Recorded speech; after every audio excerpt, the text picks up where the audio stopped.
Good morning, Tom. Okay. Good morning. Hi. All right, so let's get started. Let me pull myself up here. Yay.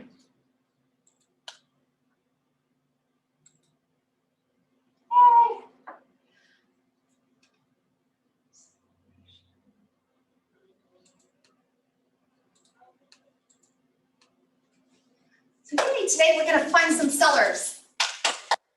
Yay. I'm gonna talk as if there's like 30 people in this room. Otherwise I get sleepy. You don't want that. Ah, you got a haircut. Yes, it did. Aww. Okay, so today we're going to talk about finding the sellers. And have you guys met? You met yesterday. Yes. I might just- Oh, very good. Okay, we have a new student in the room. His name is Hilton. So Tom, you'll hear me talk about when I'm speaking, I might be referring back to Hilton. So as far as finding sellers, what we're going to do is go through, well, there's going to be a number of things that we go through today, but one of the things that is probably the most beneficial on where you are today is what activities can you be doing to actually be around sellers, potential sellers in the future, today's sellers, or in the near future, or at least this year, because we want our business plan to be filled up with whatever the number is of our goal of how many listings we want to have. So if you have a goal of 1 transaction a month, great. Of those, how many sellers do we want? So tell me percentage wise. If you were to, where you are, you may not exactly know what that should be, and there's not a should, but if you were to build your plan and make it perfect, what would you like to have as far as sellers? What percentage? Tom, you can chime in as well. 50%. We have a 50%. I would think as many as possible, whatever you can get. So Well, we're gonna build a plan around okay, both of them. for So buyers and buyers and sellers. Well, today we're gonna focus on sellers. However, if we're gonna build our plan, there are activities that are more focused on sellers and there are activities that are more focused on buyers. There's a lot of activities kind of blended all together, but today we are gonna focus on some of those sellers. So, I mean, if you don't know, we could say 50%. There's nothing wrong. 50% good, yeah. There's nothing wrong with It's a that. good mix of both. Tom, do you have an idea of how many sellers you want? Just a percentage ballpark. Yeah, I mean, probably 50-50. I mean, a few more sellers than buyers would be ideal, 60%, 40%. Okay, that's fair, that's fair enough. And I did ask that question again, because I just want us to have a bit of a plan, because you can get heavy on the buyer side, because buyers tend to percolate and kind of surface faster and easier than sellers. And as a first, Tom, you've been in the business now for just a few months, is that right? Less than a year, is that right? I think. Yes, that's correct. Okay, just making sure my audience is proper. So in the next year, you guys are new, few months in the business.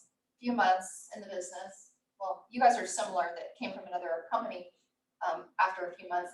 Then in this year, if we were to do 50-50, then today we'll do that as a focus, that you can double it if you want 2 transactions, triple it if you want 3 transactions. The idea is at the end of the year, we want to steadily have that 1, 2, 3, 5, 10, whatever the number is, then just, multiply times whatever it is that we're doing. So as a reminder, we are looking at, a lot of this class is really focused on the growing of the business.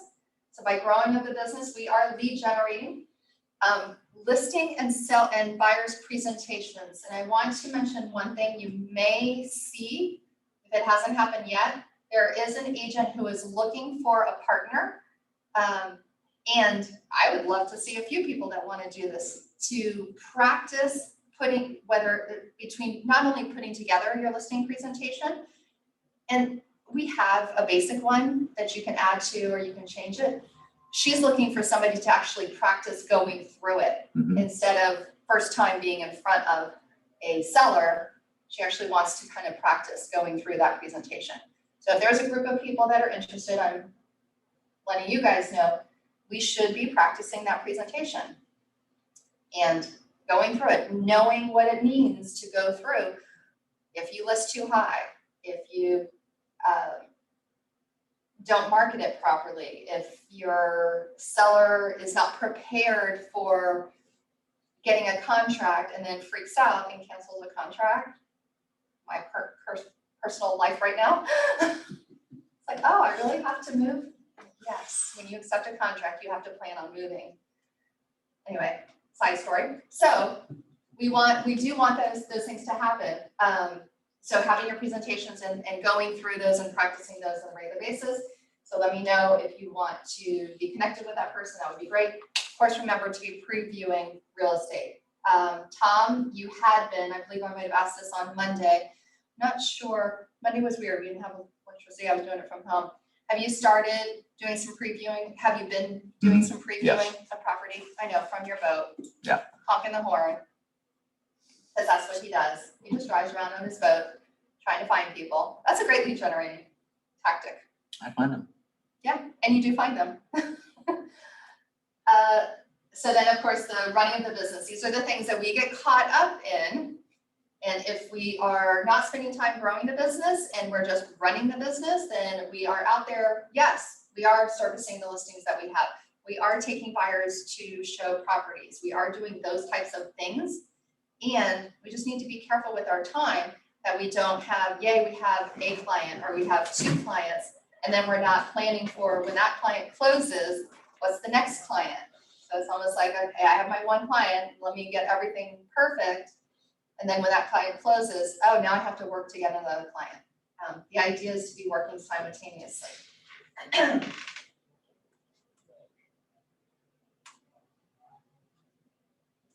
So let's talk about understanding the motivator when it comes to sellers. Let's have like a bit of a discussion. Any ideas on where you could find sellers? You were just thinking about it. Really, sellers are all around, but if you were to focus your energies, what kinds of things can we be doing? Well, you could most probably send out postcards into a specific neighborhood, see if people are interested in selling.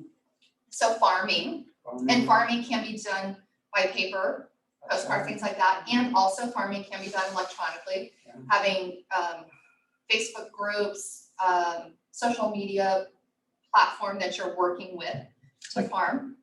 And I'll just jump in because you're from Greyhawk, where I used to That's live. right, yeah. And they have a great Send it neighborhood Yeah. email page, page that comes out, and everything from lost dogs and cats to found. everything, are we on it? Yeah. So you could start right there because you're already part of that group and that's your neighborhood and you walk it and see it and everything else. I was Please. from a previous company, I don't know if you guys have come across this, I was gonna talk to a couple of people about it today, but Facebook has been banning people like left, right, and center on their first Facebook pages. I don't know if you've heard about this lately. They started this trend, and I'm not sure if it's politically motivated or if it's just like the wrong ad, like the wrong way it's being done. But I mean, there's a group of people that think it's politically motivated because maybe they're friends from a particular party, and then there's other people that are thinking they may be overdoing it. So I'm not sure if if you guys are aware of that. Well, so I keep up with what's happening on anything that I do. Yeah. Well, from a personal level, yeah, of course, I want to be aware of what's going on, and I also want to follow the guidelines. Yeah. So, I'll stay out of the political part of that as far as Yeah. from a conversation perspective. And I'll give you some real life examples of things that, whether it's happened, well, a lot of them have happened to me or us, meaning my husband, because we do a lot of things on social media for other businesses that we Yeah. have. And also from a real estate perspective. So, Have you been flagged before or not yet? oh yeah, I'm banned I can't go on Marketplace. Oh, is it? Yeah, Oh, I've been personally myself. My husband's not banned. Well, he was banned, now he got off. Ooh. Oh, hi. Happens every time I talk. So as a real estate agent, and I'm talking about 6 years ago, maybe even 8 years ago. I can think about it from where I lived. So I'm gonna say when I lived in New Jersey, which was over 6 years ago, they were careful at over business promoting. So as a real estate agent on your personal page, you could get either ghosted or banned. So be careful with this. So I'm just gonna spend just a couple of minutes on sorry, things that I yeah. personally know. Yeah. So you can be either ghosted or banned. So banned, you actually are aware of it. Ghosted means you have no idea. Yeah. You're just like, why isn't anybody talking to me? Because they just shadow it to where you're able to do what you think you're doing and nobody is actually seeing it. So that's the ghosted part. So a long time ago, we would get either one of those things could happen because we over promoted businesses on personal pages, because that wasn't the intent of what Facebook decided, right or wrong. I'm not arguing that point of what they decided Facebook was supposed to look like. It was supposed to be more personal, not business promoting. That still can happen. And now we have group pages and business pages that allow you to post businesses. And if you then share it, for the most part, that is typically works really well. So if you have a business page and you're sharing real estate information very regularly, typically you don't get dinged for that. Yeah. So that tends to work really well. You're following their guidelines. I do recommend read their guidelines. Definitely read their guidelines. Other things that if you read the guidelines and you're doing things that are against the guidelines, you can very well, no longer do it. The reason that I am banned on Facebook Marketplace, and this has been for over a year and a half, little old me, Wow. I'm banned. Susie, Susie, I know. Susie. I know, I'm a rebel. My husband deals in luxury watches as a side business. He loves watches, and he does this solely because he loves watches and he doesn't want to have a watch for a long time. He does this with cars too, totally different story. However, with watches, he will buy a watch and then, 6 months later, he's like, well, I like that watch. Well, I'm not gonna wear this watch. So he trades in luxury watches. So in Facebook Marketplace and things like that, we have virtual assistants that work with us. We have other businesses as well. We over posted. Okay. And supposedly, and I've been fighting this, but supposedly it was because of over posting. Also, this could have been really what could have happened. Anyone can report you. And I think it was more of somebody reporting us and saying that we had something that was fake, because that is the trend, that somebody could basically say that, which all of ours are authenticated with a jeweler. So we don't trade or do anything that's not that, but all they have to do is just say that you're selling fake stuff. So that's been for over a year. You can do that with real estate too. Yeah. This is someone, they could say that's not their property, which maybe it's not, because you're promoting it for an open house and you could very well be banned. So anytime that you're promoting, please make sure you get written consent from that other agent. An email or text message is totally fine, Okay. so that you then have it, that if you needed to put that in to something with social media, you have this person, Susie South, who had that listing, said that I could promote it, and here it is, uploaded it. So How does that that can work with protect the you. app website you told us about a couple of days ago? It was the one where you can go, I forget the name of it, something list. Oh, And- list report, Yeah, Tom, list is reports, what that's it. they're referring to. Yeah, so I was trying to figure out Mhm. from what you just said, I was like, oh, well, how does that get permission slips? So list report, the same thing with the MLS. You could take the MLS Right. and use a link to a property that then showcases, found the best house, and it'll sound better. You'll come up with a better sentence, but basically the message is most affordable homes in Greyhawk Landing, or in Okay. Whichever area. east, northeast. Yeah, northeast Bradenton. Oh my gosh, I live there. I can't figure it out. I'm not drinking tea today, so Okay. I have no, who knows what's gonna happen. I have not had any caffeine this morning at all. So that's something that you could do because you're using a link that you're allowed to use to then take them to a place that is allowed to house that information. Same Okay. thing with list reports. Tom, if you're not aware of a place called List Reports, that is a platform that is in association. They have some kind of a relationship with the MLS, and they have posts, social media posts, where you click on a button. So you can go to List Report, you can create a free account. You can pay for a more elaborate Yes. account too, but you can do a free account and it'll give you a nice little picture, pool with home or home with pools, a nice little picture about new homes, open houses this weekend, all that kind of stuff. And you'll have a nice, pretty basic picture. And then it will, if they click on that, if you use that link and put that on social media, it'll take them to List Reports, which you'll have an account, and they'll be able to see whatever it is that you're sending over. And therefore, and because you have the account, if they want any information or something like that, they're clicking on the right buttons, they're on your site. It's just like a landing page type of thing. You guys clear on that part? Yep. Okay, so where can we find the sellers? Let's continue to always go back to that.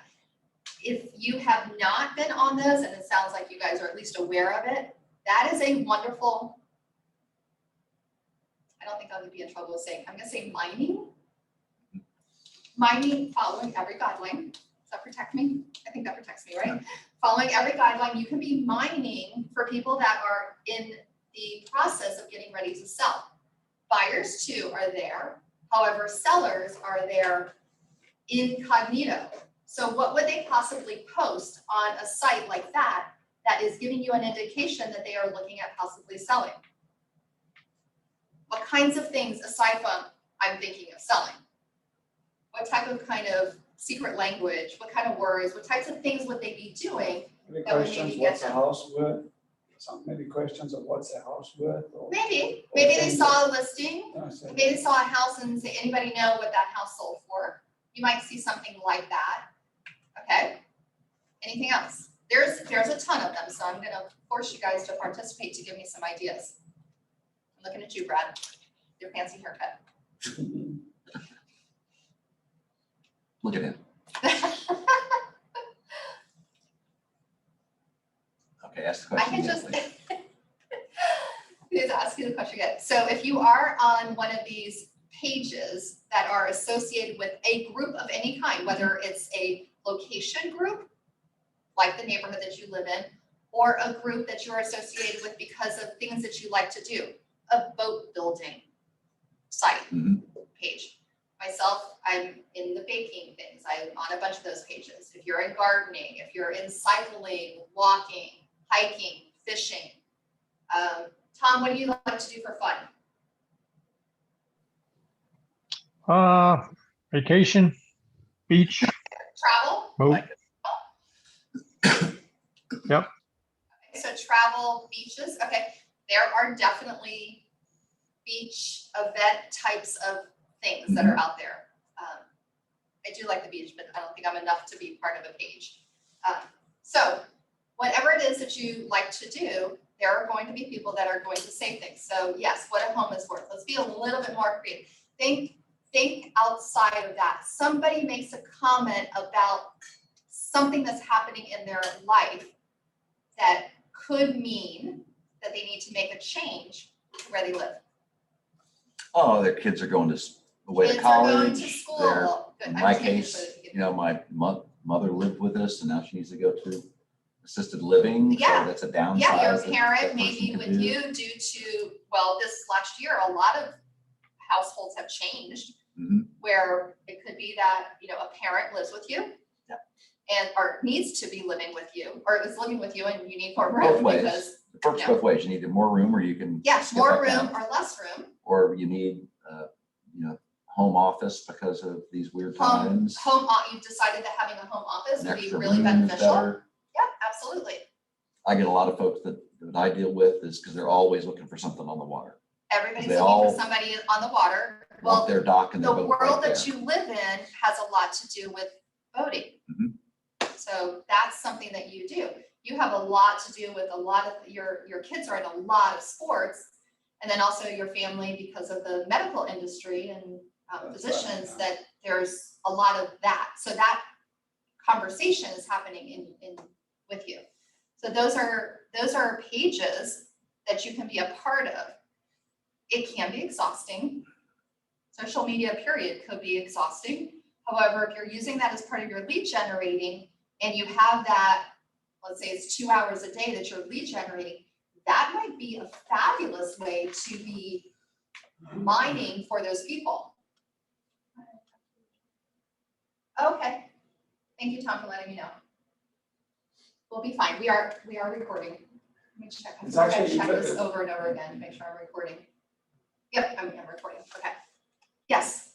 I was gonna say, it's actually interesting because my kids don't have iPhones and iPads, and we've actually avoided, for the most part, like electronics, because they have a massive imagination, they're in the top 3 of their class, they focus, they do exceptionally well. And I've kind of been, I think I said to you, like a little bit hesitant with all the social media, because I can see sometimes with my wife, she gets sucked into it and she doesn't resurface.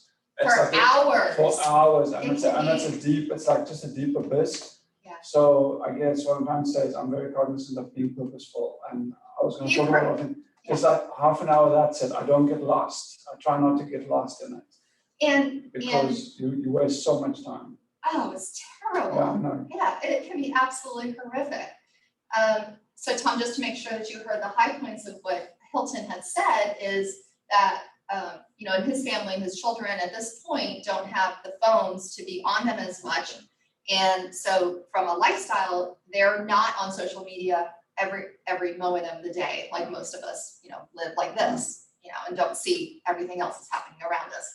So he is going to look at it as how can he be purposeful? So if he's spending a half an hour, whether it's 15 minutes or even a half an hour in the morning, and then maybe checking to see if he got any messages later on, that will be how he can control that, because your family is important, Yeah. and we want this to be a balance. And your balance might be different from someone else that doesn't have the. I don't have to worry about my stepdaughter's the youngest That's right. Yeah. getting to practice. Her mom actually takes care of that part. However, on the weekends that we have her, I think I might have told you at one time, there was a question, I was like, we have some things that we're gonna be doing with my stepdaughter. Correct. Can I call you or can I get back to you at a That's certain right. time? And that typically works for the clients too. So if you hear me say something, it tends to be something that has worked for me in the past with my clients as an agent, to make all of that work. Because we all want, I want you and I want all of us to have joys in life and things like that, as much as I want us to enjoy what we do without having our family time, that can be hard. So yes, taking a small amount of time, yes. And also social media can, take that back. Social media is something that can be taken away, meaning it can change. So I don't think that any of you have heard, when I first started as a real estate agent, I was probably like now I feel I'm not the techiest person in the world. Well, I'm definitely not in the world, but I'm pretty fair. However, I was fantastic next to a lot of the other agents 14 years ago when I started. It's like, I felt, and I even taught agents at that time. I helped them all the time. So I did a lot of things on Craigslist. So Craigslist was different then than it is now. I know, it's weird. Yeah, Craigslist. I love I remember Craigslist. Craigslist. Craigslist was it. As a Yeah. real estate agent, it was fantastic. And then, and I want to say it was in 2012, they changed the way that you could do things from a business perspective on Craigslist in one day. So I was a team leader, like Austin is. I was a team leader, and I decided that I wanted to be back in as an agent. And so I started doing the Craigslist things again. Let's say 3 months into it, I'm doing all of the things that I did before. I'm having people call me. I'm adding to my database. We talk about adding 10 people in a database every day, or 20 if you're really rocking it. I was doing that by posting on Craigslist, having people call me or email me or text me because I was making posts on Craigslist. In some ways, super easy. Now, you had to have a lot of people that you talked to if you got them from that type of a lead generating source, because there was still only going to be about 2% of those people that turned into anything. That's not bad if I'm adding 10, 20 every single day, right? You still see how it added up. So it was fantastic. In one day, they did not allow you to do that the same way. And then basically the way I was doing my business could not be done the same way in one day. So the same thing with social media, they can make some changes that can make it harder to do what you're doing. And that's why you'll hear, and I think that everyone here has probably heard us talk about like the 1-3-5 and the 4-1-1. Those are the simple business plan, one sheet type of things, that you need to have a couple of pillars that you pull in business. So if social media is maybe even your main thing now, that doesn't mean that you should be completely ignoring at least 2 other sources, because those things can change. Now I think of, even for you, you do a lot in the boating world. Well, maybe you have something is happening with you that you need to, you're not necessarily going to be as active. You end up, I don't know, I don't want to blame, I'll speak about myself. So let's say, I don't know, I had to have surgery 2 years ago, and so I was He fell off the boat and got bitten by a manatee. I know, I feel like if I say Manatee something, bit then him, bit his foot off. I know, I'm gonna self-reflect. Let's say that, and this truly happened 2 years ago, I had to have surgery, and so for at least 2 weeks, I was really not able to do much. Couldn't drive, couldn't do all that. I mean, I was fine. However, and then it was another 4 weeks that I definitely was not able to do the things that I normally was able to do. So those things can happen. So do you have another lever? And typically it goes to something that you're able to do by phone, calling people, texting with, and social media can be one of those. But you have to assume that your life changes. Maybe you decide that you want to go somewhere for a month. Well, what can you do somewhere else that can still be bringing you leads, right? And so that's super important. So finding those that are motivated as sellers, yes, Facebook pages or social media pages in general are a wonderful place. So we said, yes, obviously if they're asking about a price. What was the other? Did we come up with one other? I want us to come up with at least 5. And I can just tell you a bunch of things that they might say on social media that can give you an indication that they're thinking of selling. Oh, that they're like rooms, their child is going to kids, college. Yeah, so their parents, their job family change, nucleus, just got a new job. job change. Yeah. I will be moving to Idaho. Something, something like that. If they're trying to get rid of substantial things, like they're selling their dining room set. It could be, if you see the picture of their dining room set and it's from 1960s, you might make some assumptions that, okay, they're upgrading. However, big items that they're selling could very well be that they are actually moving. And they don't want to move that because that's crazy. That's super expensive. So I want you to look at that if you are on social media, that it's a skimming type of thing. Absolutely a skimming type of thing.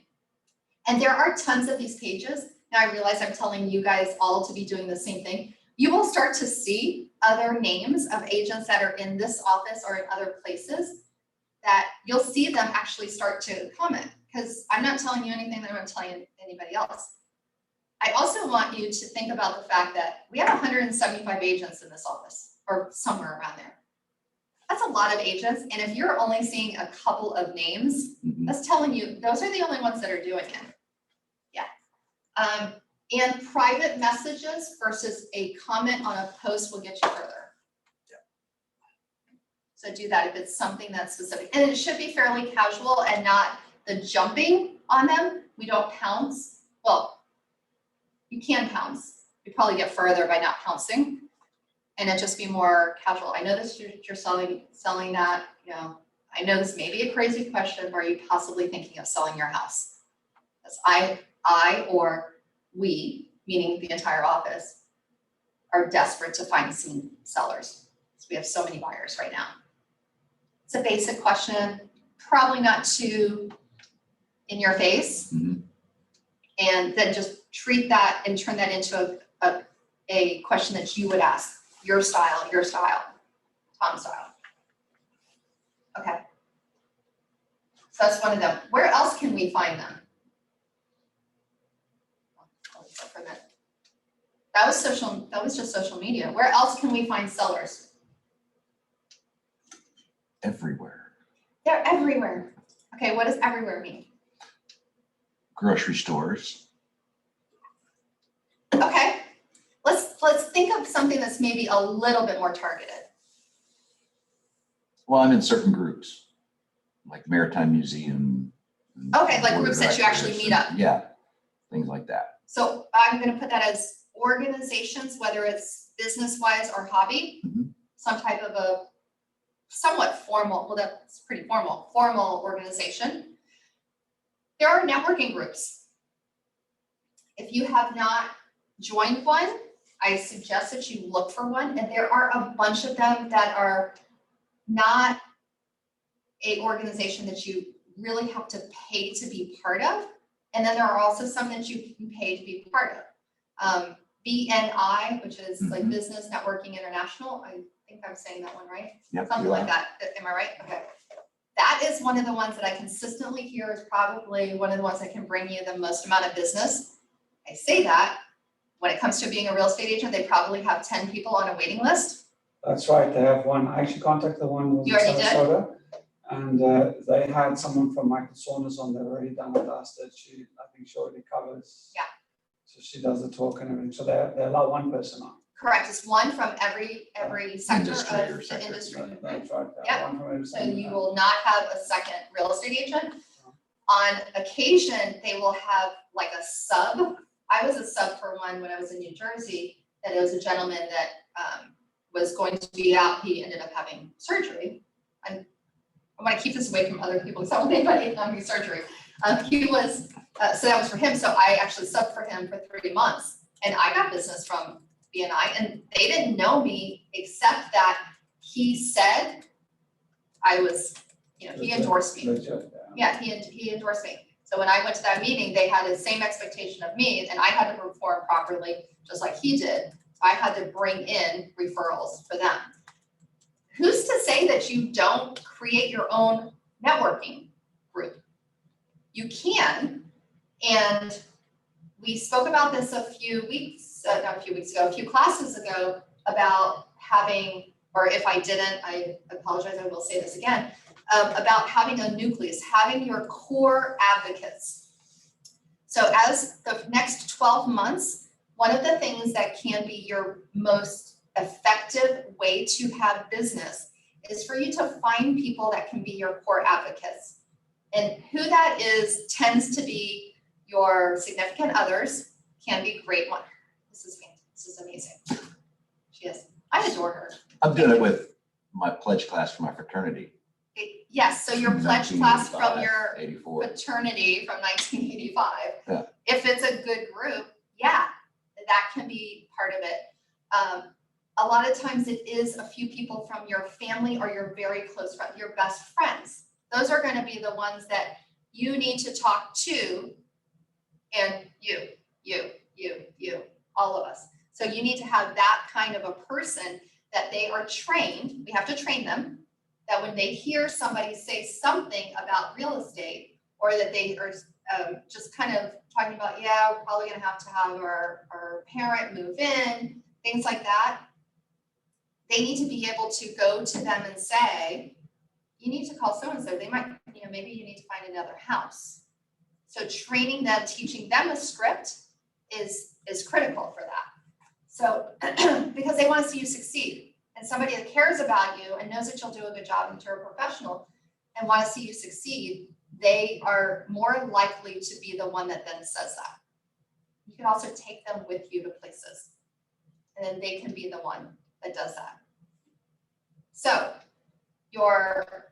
so getting a core advocate can be, I want to say it should be one of the top things that you do. And when I say it's more than one. Look for getting about 20 of those people And if it is something that you can create a business networking where, it's just a group of people, we all have our own businesses. Let's meet up for coffee once a month, twice a month. And the intention is, this is what I'm looking for. I'm looking for a group of people that are business owners that we can meet on the monthly basis. And at that meeting, you're gonna know what we all do. And all of us are promising to be able to bring a piece of business. Because BNI is like, what, $800 a month now? Yeah. I think, right? I know when I did it, that was like 7 years ago, it was 600, not a month. No, I can No, it's not a month. not a month. No, sorry, that's not right. It's like a year or something. But it's not as low as 800. No, It's a few thousand. yeah, it was a couple $100 a month. Yeah, I feel like it came out to a couple of $100. And again, I go way back. Yeah. On that stuff. Yeah, I think it was like a few $100 a month when I was part of it. That was 7 years ago. So you're still looking at a few $1,000s, assume a few $1,000s if it's BNI. And that is the one that I was part of also a place, something called Le Tip. And I don't even think that one's in existence anymore. That one was pretty good too, but I'll tell you, BNI, that is all business. You are there, you have your, they're all business owners for the most part. So you end up developing friendships, but there was no playing. That was not just it wasn't a social event, it was a business meeting. It was a business meeting to grow other people's businesses. If you are given someone's phone number, my husband had somebody yesterday that is moving to our area. And so he sent me the person's name for me to give them a call. And so that was a personal reference. I was given that person's information, so I did not need to go back to the do not call list. But if you are receiving, and you and I have talked about this as well, about these lists that we have, whether they're expires for sale by owners and also circle prospecting, if that is something that you are doing, just make sure that you follow the do not call list, so the compliance.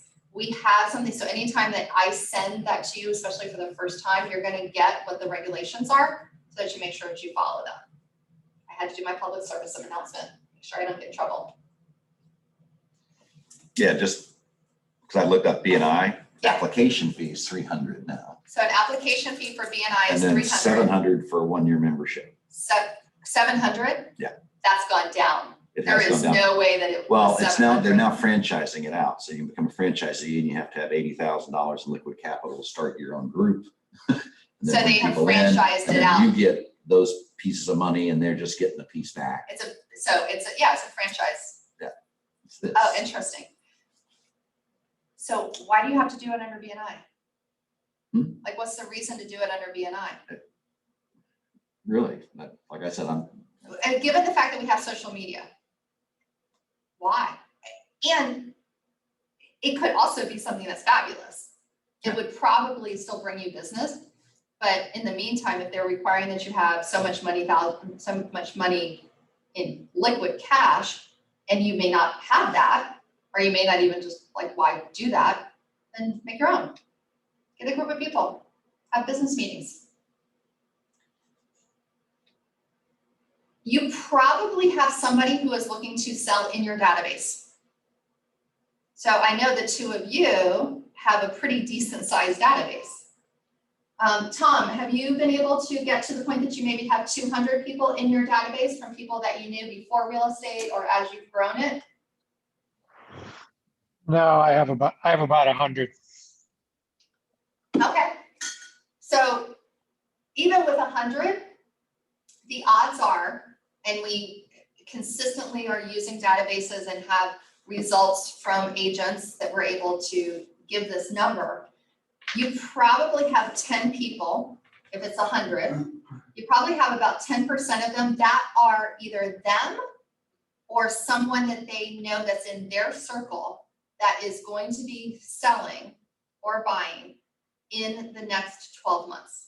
It's a great question. So Yeah. between me and Brad, for example, I'm not sure about Tom, we have this international network. Yeah. So we have a database, 500,000 people. Most of those people are outside of Florida at the moment. Somebody wants to sell. I've got a friend in Calgary, they're selling the house. How do I help him? Referral, so I have to have a pre-contact there. Already that's either a Keller, let's say a Keller Williams agent, and then they pay 25% into my bank account in the US, or they pay there. So let's say we have sellers that's unfortunately not here. Let's say maybe like 3 or 5 here, but we got like 10 outside of Florida. Happens all the time. So just quickly. So how does a referral work? So, excuse me. So still part as a seller, kind of. It selling, is. It's just, It doesn't really matter whether you're the one that facilitates that transaction or someone else does. This is about your business planning, and at the end of it, you're looking for a profit at the end of it. So you're gonna have a piece of your business can come from over here, that is referrals. A piece of your business will, or probably a majority of your profit will actually come from you being the head of that transaction. And then there might even be a couple of other things that are happening that you might have profit from as well that deal with real estate. So if you do have someone that's outside of the area, just to touch upon this so that you are aware, and we have a lot of new agents that this is sometimes the first transaction that just falls in front of them, that you can refer business out and they can also refer business to you. So we do have in our system, and there is one of those videos in the Command and Coffee, there is a referral, as well as Scholar Roy actually has one, I think that might be a little newer. So either one of those short videos that will show you in Command, when you're in Command in your database, on the left-hand side, there's a little part that says referrals. Click on that, and it'll actually lead you through the process. And if you know the person, you could just type in and search for that person's name. If you do not know anyone in that area, you could do what's called a broadcast referral, to where you type it in and it goes to everyone in that area. That could be a little daunting. We have a lot of agents in this area. So that may not be the way you want to go. However, it is a function. You could definitely do that. You could also be a little bit more proactive and call an office in an area and ask for a person like me as a productivity coach, because I know when there's an agent that is going to do a good job. And I'll tell you, my prerequisite for that is somebody that's attending classes and has done some transactions, has done their practice of a transaction, so that I've seen it or actually had transaction. And then it just gets rotated at that point. Now, I don't get a lot of those, I'll be honest. I think I had like 2 of those happen last year. But you could reach out to a productivity coach. You could also reach out to the team leader in that office or the front desk person like Andrea and ask them for someone who specializes in that area, and they will probably be able to help you. And then talk to them and maybe a couple of agents and have conversations with them to see who would be the best fit. I know I had an aunt that I referred business to last year, and she was super emotional about they were moving, not for good reasons, it was health reasons, that they needed to sell that house and buy a different house. So I needed someone that was going to be super compassionate. The high, we call them high Ds, but the person who was like boisterous and like salesy, oh my gosh, that would not have worked at all for her. That would have worked great for my uncle, but I had to deal with my uncle in the military, in the airline business, very well-traveled people, and then my aunt, who basically anytime that she talked about it was crying. I had to have somebody that was more sensitive to that part. So that was, I talked to a few agents to make sure that that was a good fit. And that's what you can do. So you can interview them, or you might go by strictly a recommendation. You could put it on our Facebook page and ask, does anybody know someone in New York? That's fine. You could do that. Do that also, yeah. What also happens is, even if it's in, like I happen to know a number of people that are agents in France, because I was in an office that opened, my office had somebody that actually opened in France, the first Keller Williams office. I couldn't help you in Germany, but I can help you there.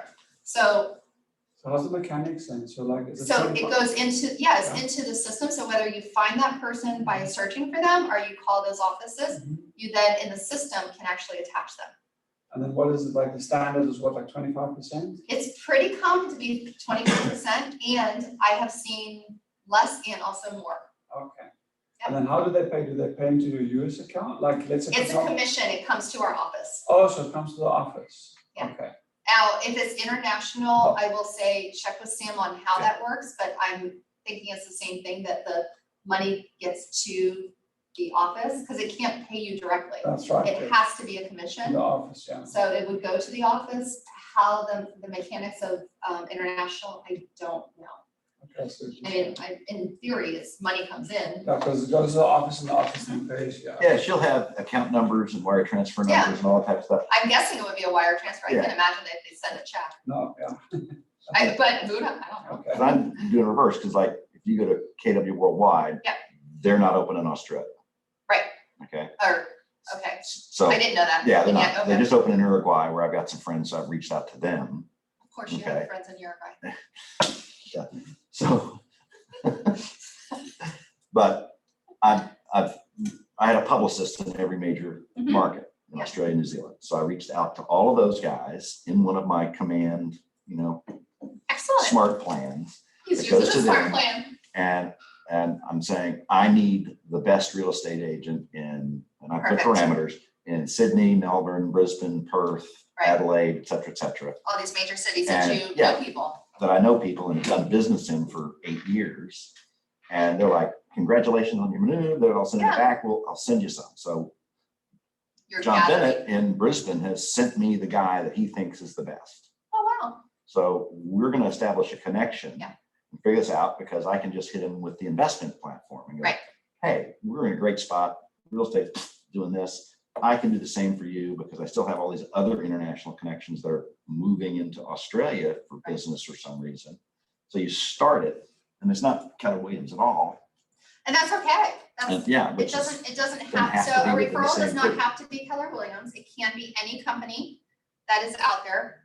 And as far as getting a commission or sending a commission, they do have to be licensed in that state, but Mhm. that's really it. And how it works in different countries, whether there's a licensing or whatever their parameters are, different countries, South and Central America works very differently. And some places in Europe are different too, whether or not they need a license or anything like that. yeah, And but that agent in that country, that state, that territory would know about that, whereas I know more about Florida and go, here's how Right. we can work in the future. So let's just keep in the loop. So if your data, so, well, let me put a cap on the whole database part. Yes, every single one of them, every person that's in your database, that if you think about it, your database may have a lot of people in it that you don't necessarily know who they are. That may be the case. So I think of like my cell phone, I have numbers in there that will have like a name, and this has been for years. I have chipped away at it from time to time, but I have some people in there, and so I might have somebody by the name of, it just says Mary, and then it has a phone number, and it was probably because I needed to do something with Mary at some point 10 years ago, and I had her number. Who she is, I do not necessarily know, or I do not know. Mary delivered flour to the bakery. Very well could have been. It's weird. And so there are gonna be the database that you know, and then there's gonna be, so the Mets, we call them Mets in our world, and then the ones that are not Mets. So Mary would be a not Met, although maybe I did actually meet her and I could have been with a group of people and we could have had great conversations, but I don't remember what that is. And it's unfortunate that I don't, but at that time, I just didn't make a good enough note. So cleaning up your database to where you do have people that you're at least able to label them on who they are can be beneficial. And looking for a database that is clean, your Met part of the database, and there's different philosophies on whether you should even have not Mets in your database. I have everyone in my database. Proud owner of the top spot in this office is the most people in my command, How many? over 5,000. Yeah.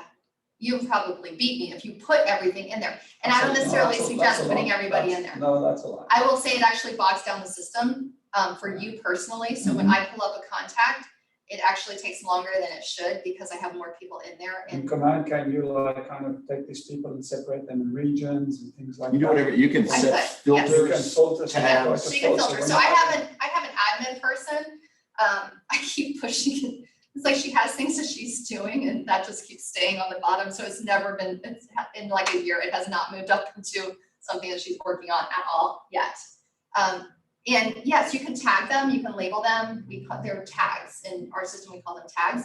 And I could have New Jersey people, East Coast of Florida people, Miami previous life people, before real estate. BR, that's what I should do, label them BR. I'll never remember what that is, so. Well, Before real you estate. can just, like, I decided because it's 4,915, right? Yeah. I decided. Yeah. Top 200, Correct, and that's what, and that's a label or Yep. tag, whatever you, whatever it is. And then I've gone into, then you can add another one that says friends. So it's top 200 friends, top 200 family, top 200. because you can have more than Yeah. one tag. You can So, drill Tom, down. just to make sure that you heard that part, Yeah. is having the top 200. And in my position as a productivity coach, I do have my top 200. And then on a personal note, I do have a group of people, my core advocates, because I do want to have transactions from time to time to make sure that I'm in it. Mhm. However, I do this 40, 50 hours plus a week, and that's my main focus, and I'm not changing that because I do not want my focus to be the other part. I want this to be my focus. This is what I enjoy the most. Mhm. So that's the way that I have it as well. I have 200 people that are important, and part of those are the agents that are in this office, and then part of those are agents that are not necessarily in this office that I want to grow the office and what I do and have more people that I work with. So have your database as clean as possible. And if it's not clean today, just always be working towards it. And that's your database. So there's someone in there, whether it's them or someone that they personally know, that is looking at selling their house. So how do we find those? So in your database, if you have them tagged between the tagging and also where they live, you can really target. Because if you have in your database that there are people that live in Sarasota, Bradenton, or Manatee County, those are people that if there is a seller that is looking at selling in the next few months, we would love to know as a real estate agent, because we have buyers that are desperate to look for homes. So if those buyers are looking for homes, excuse me. So if those buyers are looking for homes, it's our job to be checking in with it. You live in Sarasota. So I don't know if you've heard, but it's entirely crazy. Do you, or is there anyone that you know that's looking at selling? Because by asking that question, you're finding out, are they looking at selling in 3 months? Are they thinking about selling now? Or is it even 2 years from now? So that you know, and you're able to, on your calendar, say, Susie is looking at selling next year because their son is going to be graduating from high school, and they're going to move back wherever, because their son's going to be in college, that type of thing. I love having my calendar with like little people that I'm assuming that they're going to be moving, because I can start to look and say, all right, well, probably in 2021, there's going to be 5 of those people that are just from my core advocates that are looking at moving. And if I nurture those and consistently have conversations with them, and they feel that I'm the best real estate agent for them, I have a shot at being the agent for them. So that's what our database becomes. Our database should also be those agents like you were referring to, because those are people that can be referring business to you or vice versa. We want to know those. There was a place, I lived in Miami for a very long time, most of my life. At this point, it's still most of my life. I lived in Miami. So I know a couple of agents in Miami that I can refer business to. I also also know some people that I would not refer business to. But they're part, the people that I want to be part of my database, they are, and people move here too. So those are people that I maintain contact with, I continue to have relationships with. How we find them is by consistently having communication with them. If we never talk to them and they're in our database, are we in theirs? Are we the person that they would pull up on their phone because they are talking to someone and that person needs a real estate agent? So the way that I always think of it is I want to make sure that I'm in their database as well. So if you have not done this yet, please make sure that you have your contact as a card that you can share your contact information with them. Or just side Person has a question. question. Yeah, so just side question, with sending out information, I'm not yet, I've been using MLS to like send out these mails, or like, when you set up somebody that's looking in a particular area, you send out the initial email and then you get like, if anything else comes up, they get like a single email. Do we still do that with you guys through MLS or through command? So we'll do It's that. both. So depends on who you talk to, is gonna have different philosophies on that. The idea behind a CRM is to capture the client. So if you were to utilize our CRM, which is called Command, and we are sending out information, it's typically that it's linked to our website. And whether, I know you have a personal website, so whether it's that or the KW website, whatever site that has your information, that if they start clicking around or they have a question about a property, in the comment, in question about a property box, it's gonna go to you. So wherever that is, that's where you should be So I going. gotta find out from Scott, then, so I'll talk. Yeah, so talk to I'll Scott Leroy about that. Hoping to have him chat with him tomorrow. And then many of us move that person into the MLS when they are ready to start actually seeing properties. Or as a seller, that they're ready to list in the next month or two.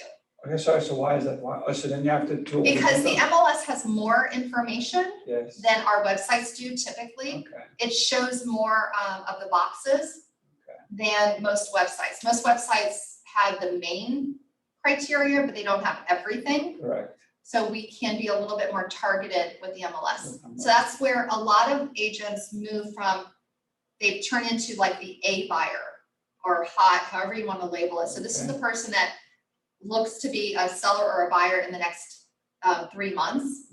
Okay. Is that person that you're actively working with?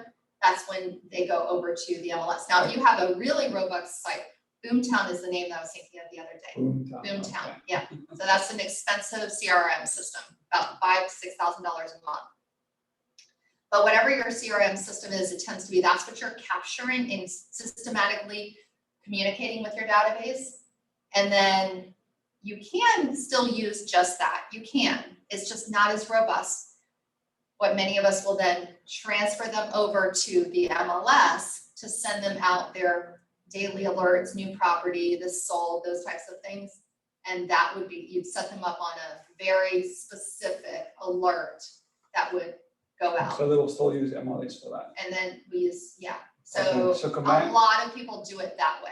so they'll start with command, just with like And mails, transfer. and then as soon as the person gets serious, they'll go, okay. Yeah, as far as looking for the property or sending a seller like market information about that area, Okay, got it. they would do it in the MLS. Now, that doesn't mean that you stop utilizing Command. Command's smart, you would probably change them to a smart plan that is an active buyer or an active seller.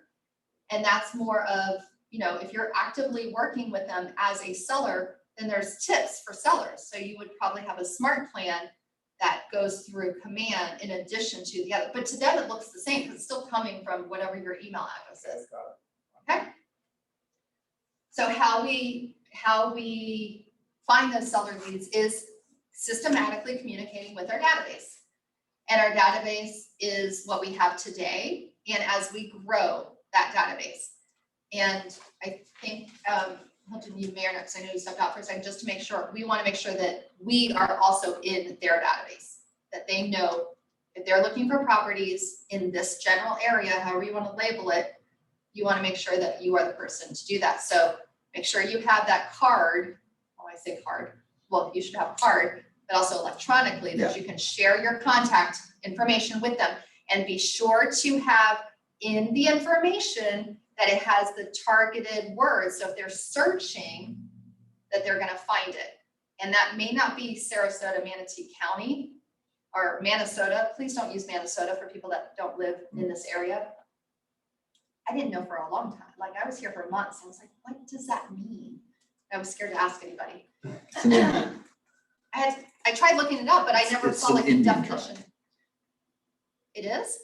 It's a what? It's also the combination of the two counties. Not really. They just morphed into that, and that's what people call it. But the Minnesota Indian, I'm not gonna get it, but But it's an Indian Yeah. tribe. Yeah. Oh. Well, now I feel even worse because I really thought it was. Okay. Well, thank you for that. Do you know my Miami story? Yeah. Oh, okay. We'll continue. That's a different story. But the Oh, other thing, hi. and again, you're talking about the card, What am I because doing? what I do is in my card that I can share, it has my app link.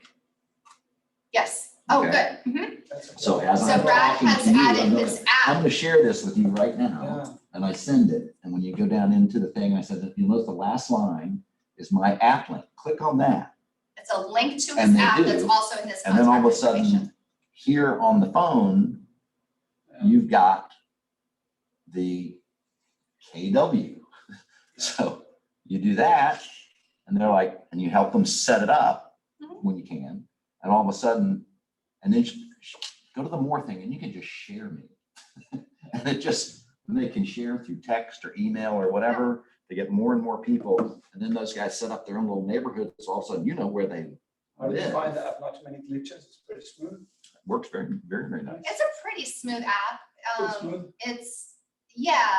It's not the Zillow app or the No. Realtor.com app, but it is up there with other Okay. companies, probably Okay. better than other companies' Okay. apps.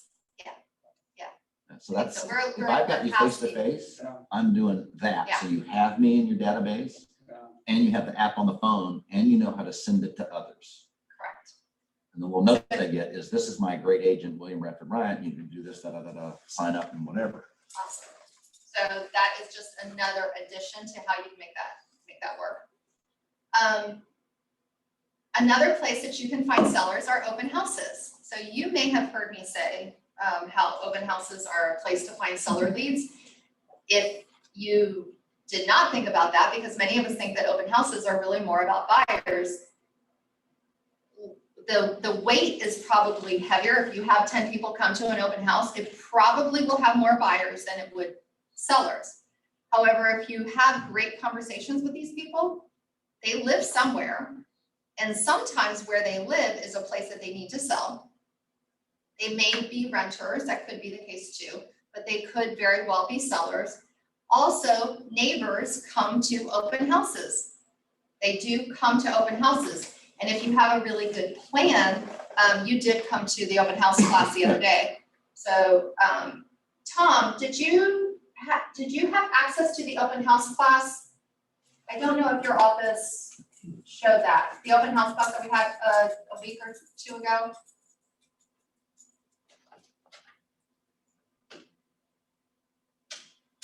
Oh, I can't hear you. When's the next open class, Susan? Well, that was a special, but I have Oh. it recorded. Okay.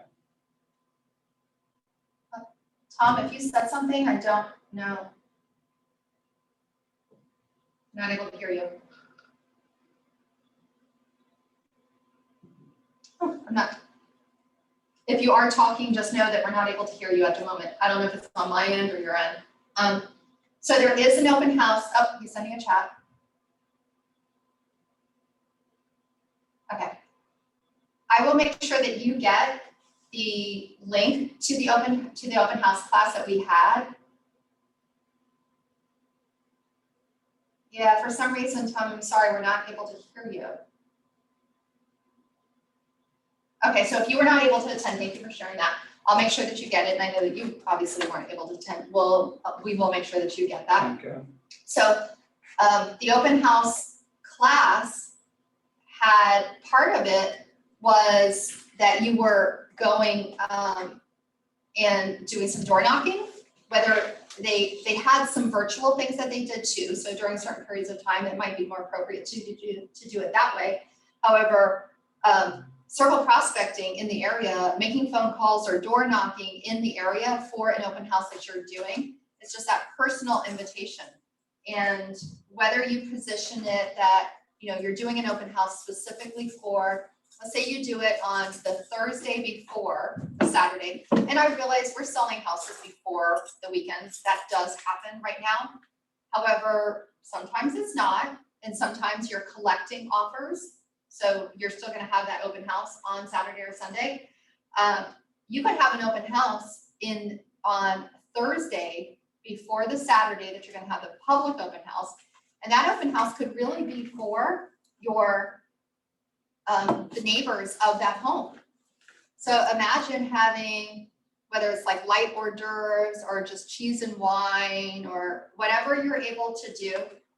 I'm not saying to perform dinner, like it's not that. However, having something that they could stop by, especially if it's one of those showcase types of homes that really has that just outstanding backyard or kitchen or just like the wow factor. I will say, on the other hand, even doing it on a house that is more of needs a lot of TLC and from an investor side, that could possibly draw in some people just from an interest perspective. And then you get to meet them.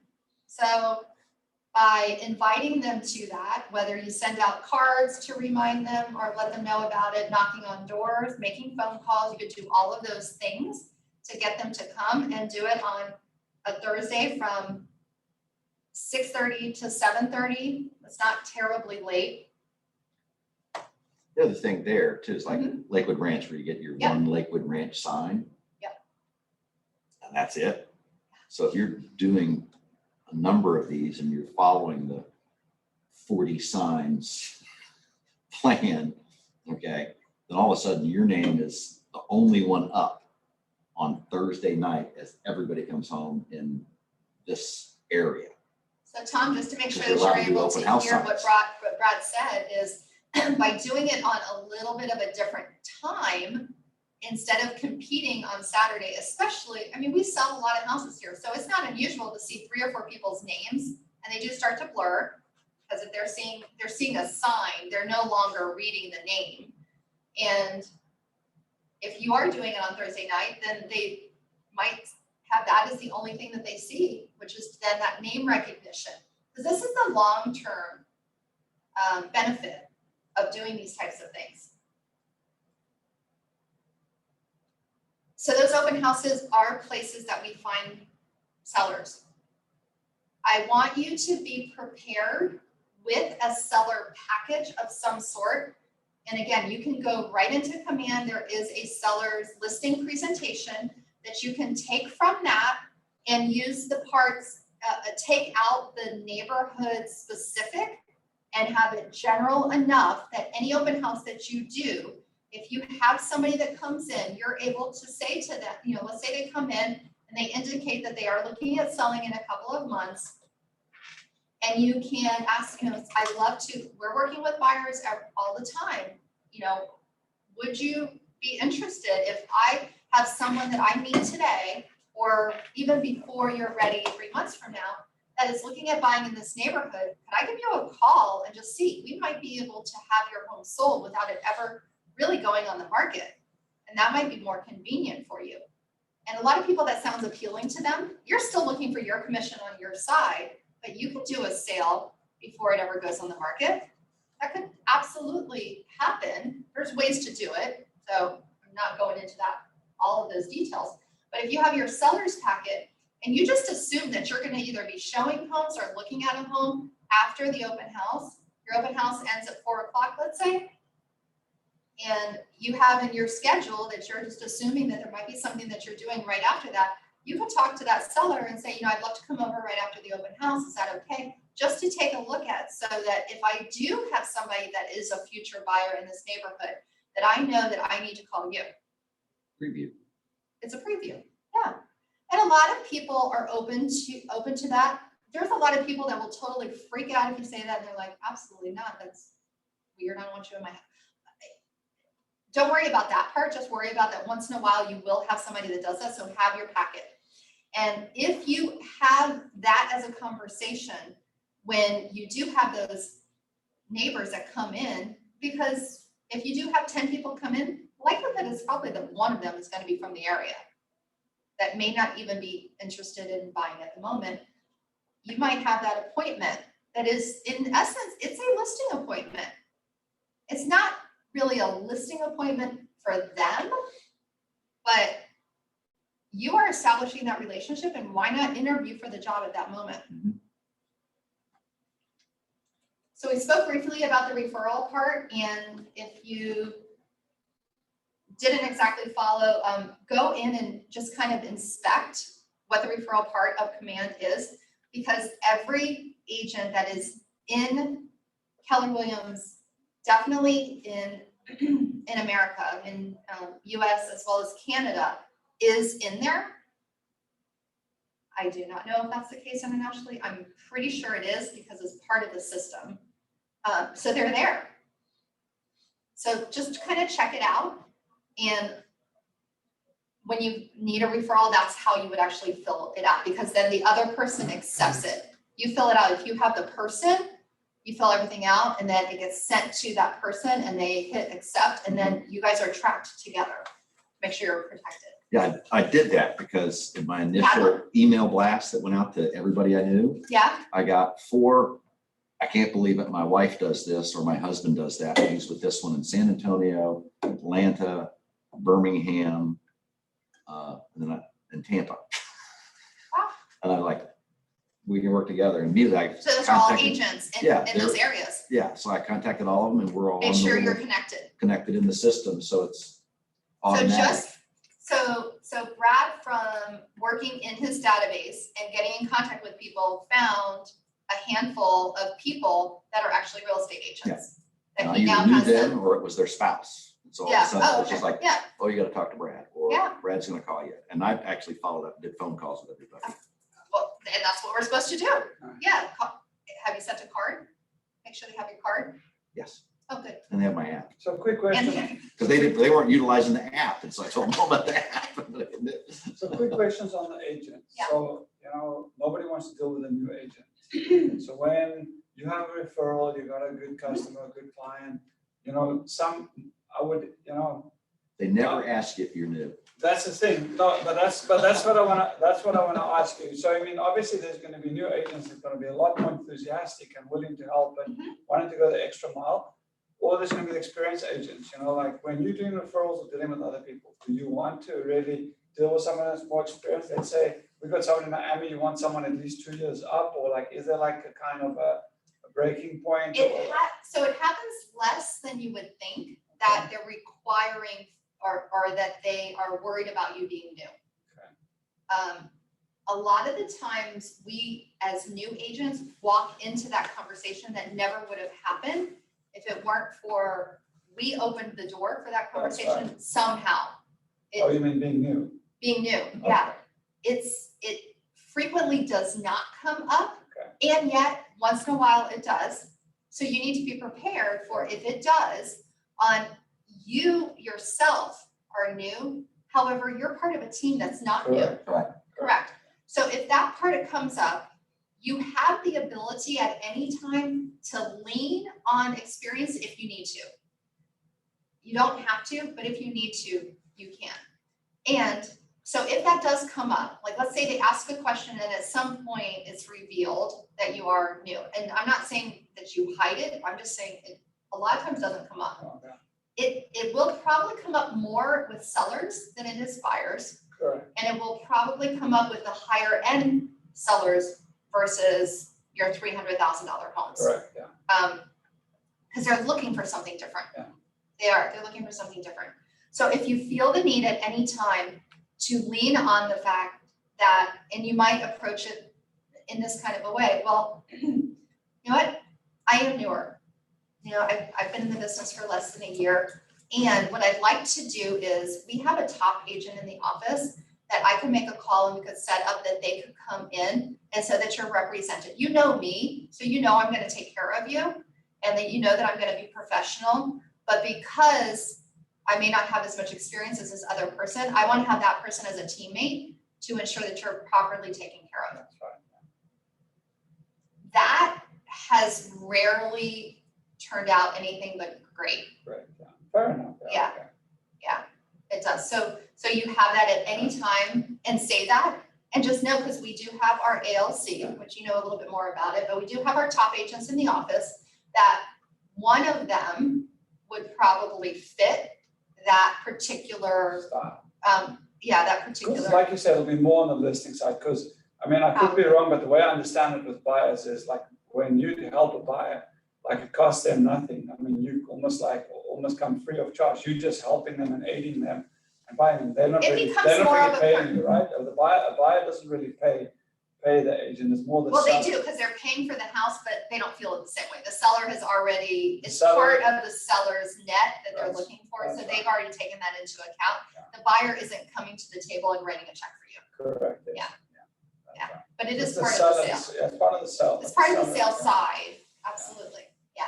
And, buyers are looking a lot more for they lean on the personality, on how you get along with them. Correct. And sellers will sometimes look for a little bit more of an aggressive style Correct. and your experience, or at least how you present yourself, because they want that, whatever their impression is of somebody that's going to help them get the most amount of money.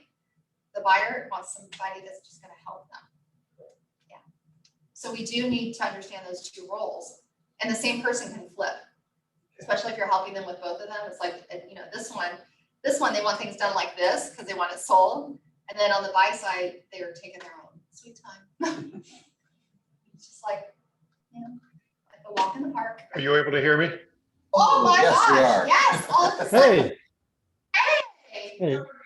it worked? You could hear me? Yes, hold on just a second, it's really loud. I don't think that's it. Let me do this one. Give me 1 second, because you're blasting. Okay, now say something. I was just gonna say, I know sometimes a buyer will ask for points back.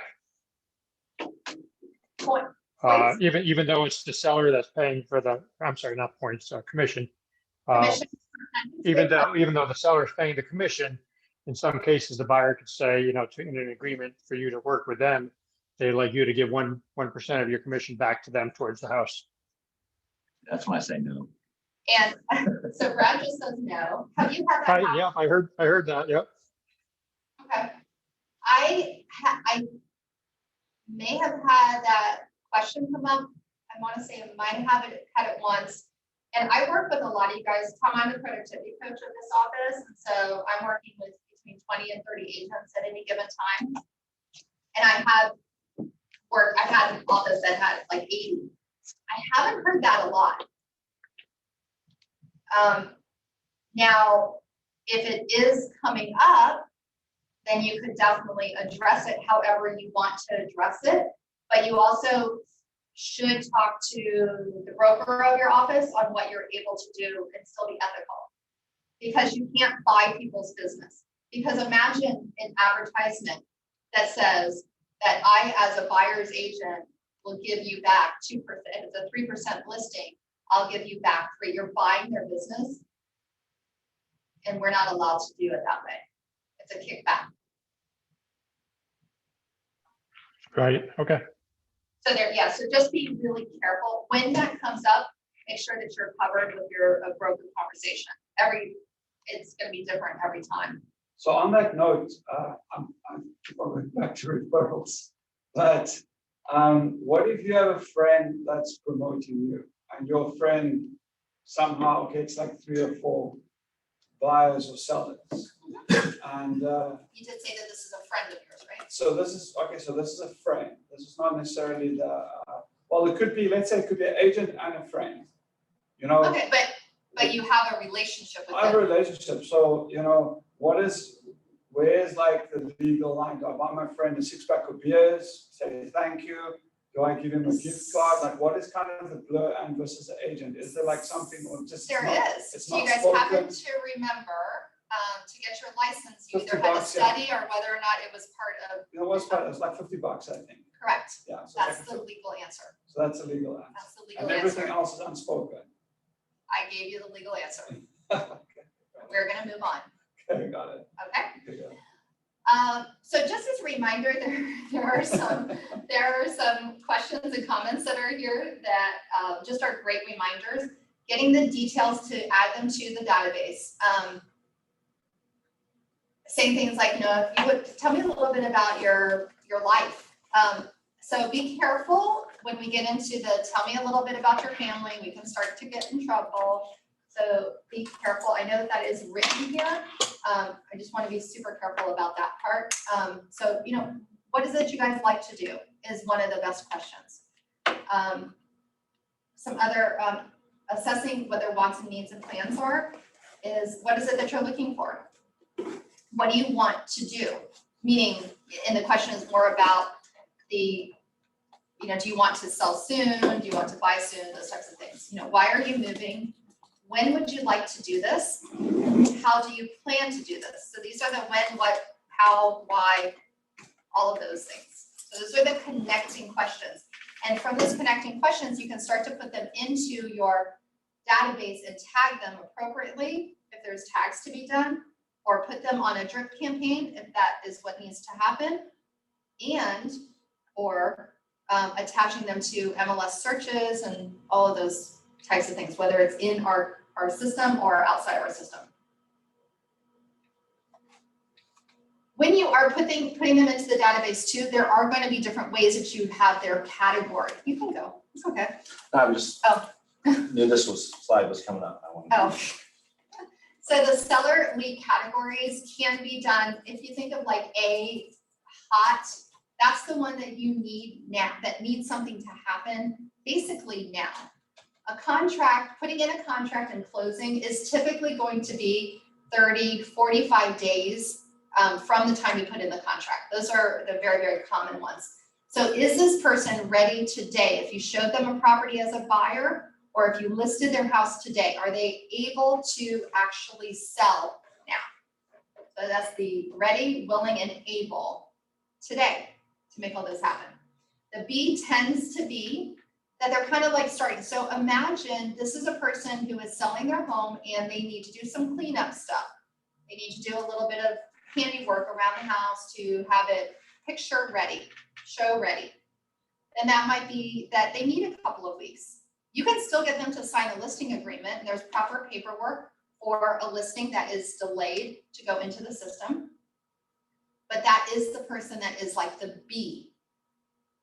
And some may argue whether somebody is ready in 2 weeks, whether they're an A or a B, but this tends to be the one that they need a little bit of work to do before they're ready.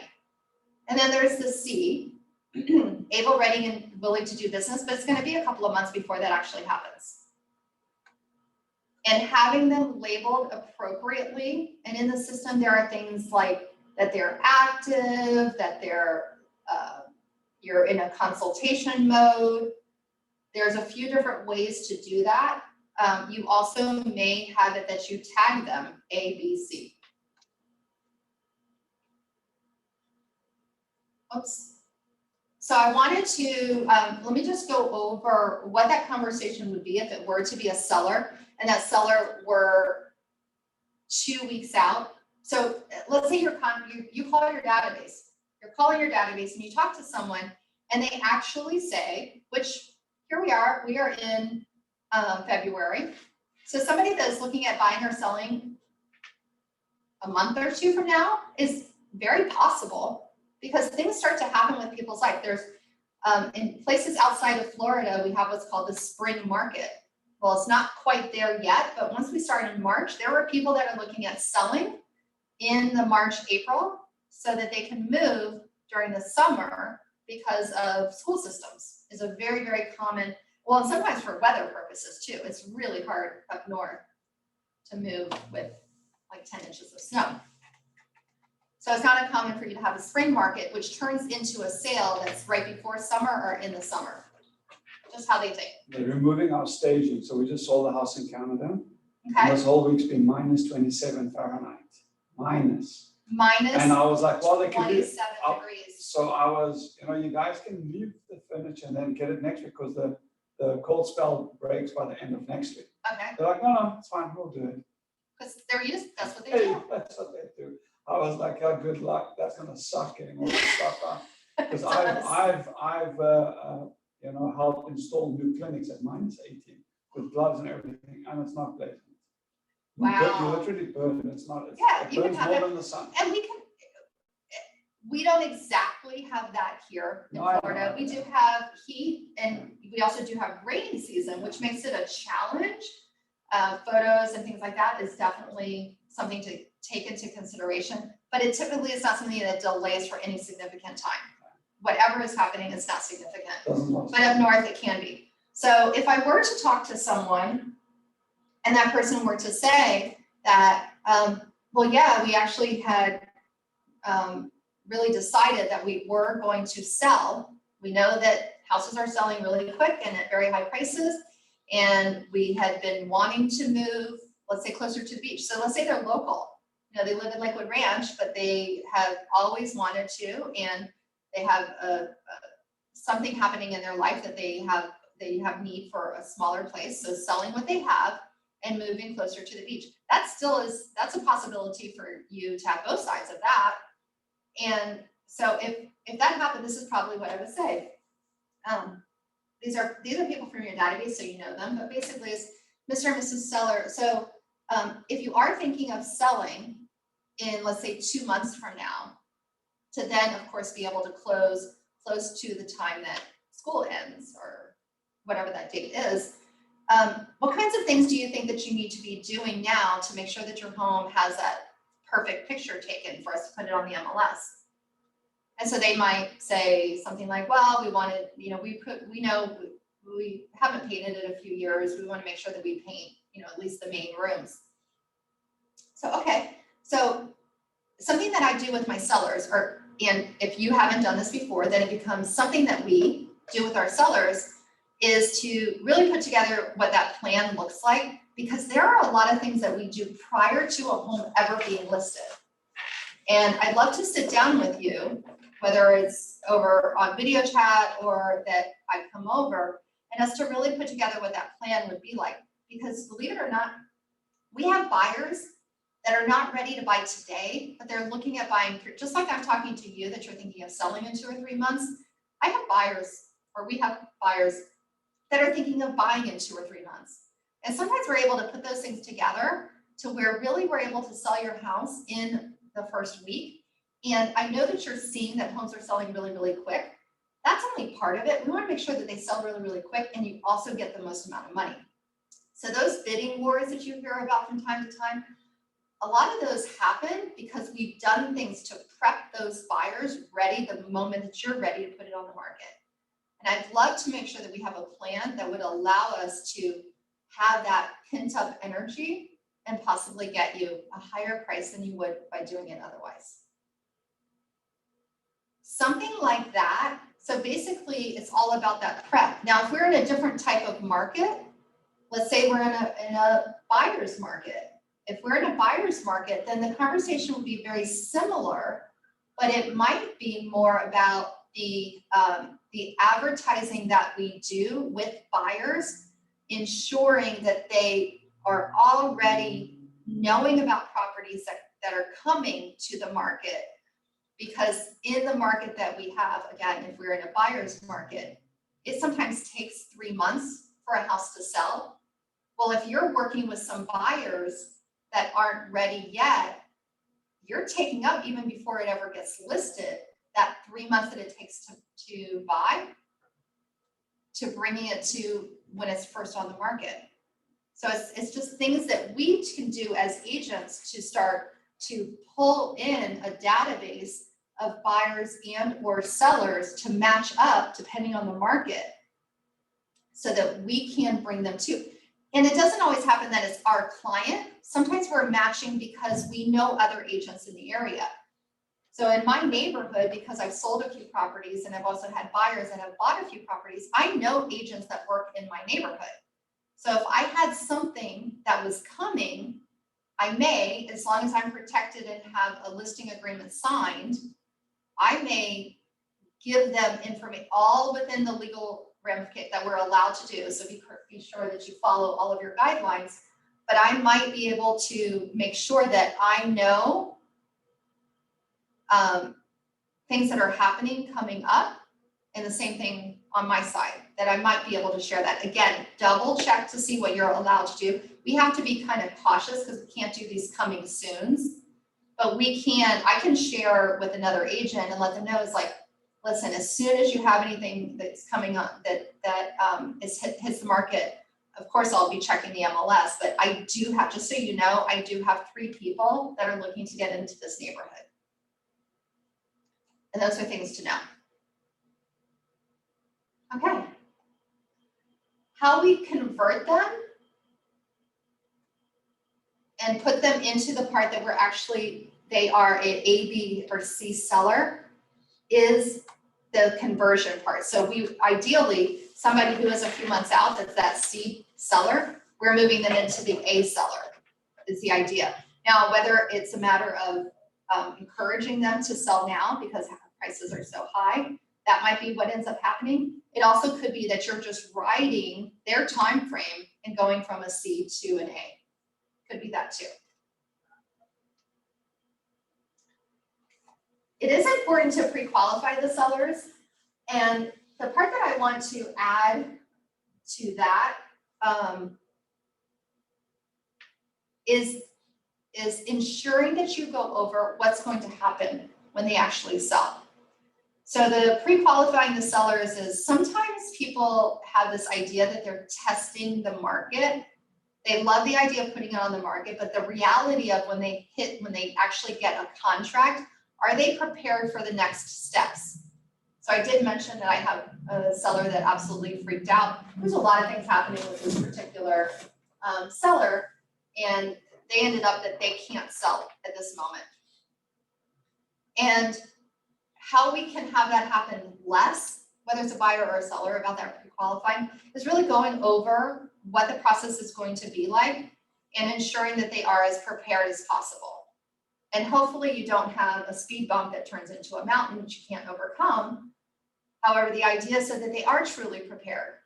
Because are they prepared to have people coming into their house, whether they're doing some video things or people actually walking through their doors? Are they prepared to have their home in perfect condition every single day? And that's something that's a challenge for all of us.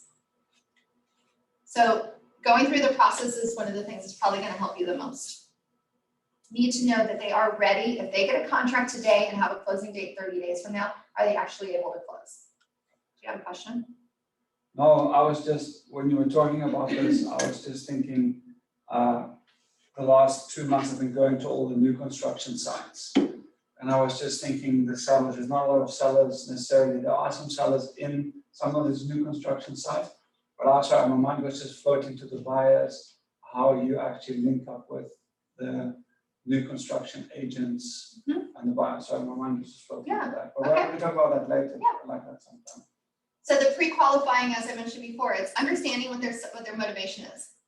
They need to move because they need a bigger house. They have a family member that is going to end up moving in with them. They have a child that's going to go away to college. They do not need the large house that they have in the school district that they're in, and they've always wanted to move to the beach. Those types of things. So understanding the seller's motivation so that you truly know, is this motivation powerful enough that this is actually going to work out? Position yourself as the expert.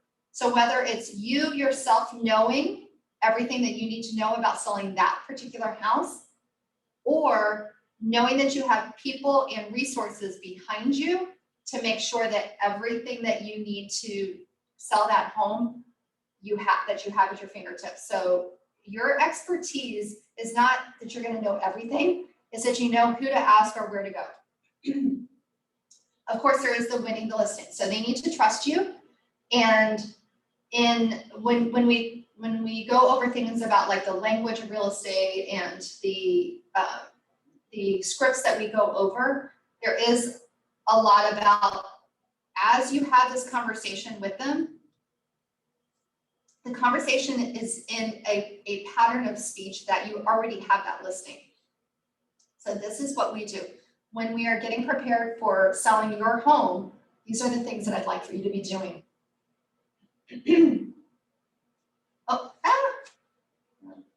Sorry about that.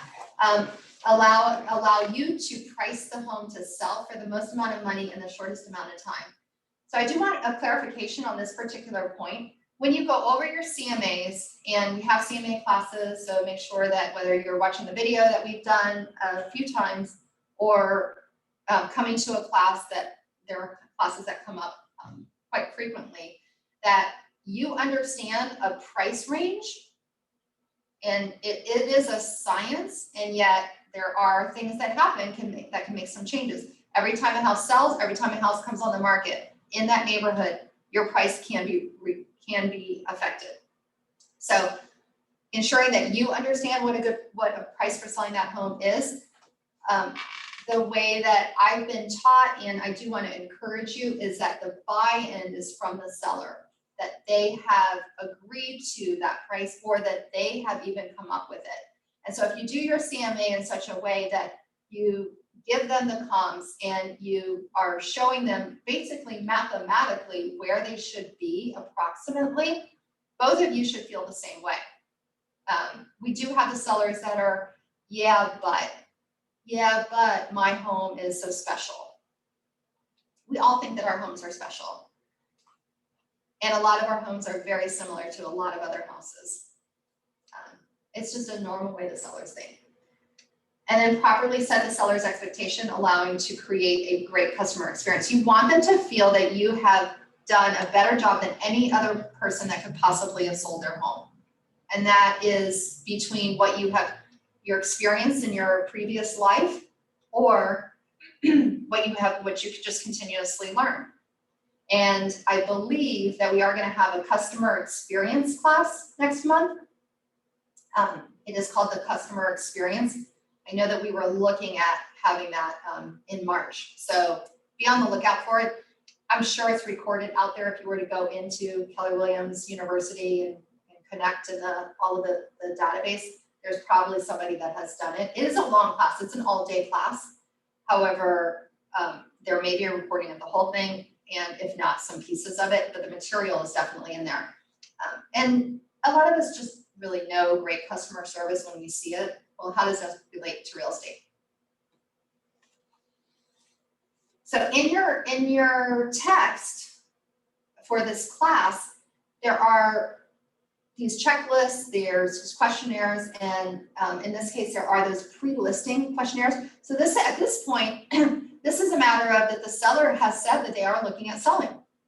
And so if they are looking at selling, finding out the answers to these questions in this pre-listing questionnaire is in the toolkit within your Ignite and Spark materials. So look out for that. And this is still part of the conversation. It's not a matter of you just asking questions and filling in the blank. It is more about just ensuring that you have a conversation that answers all these questions.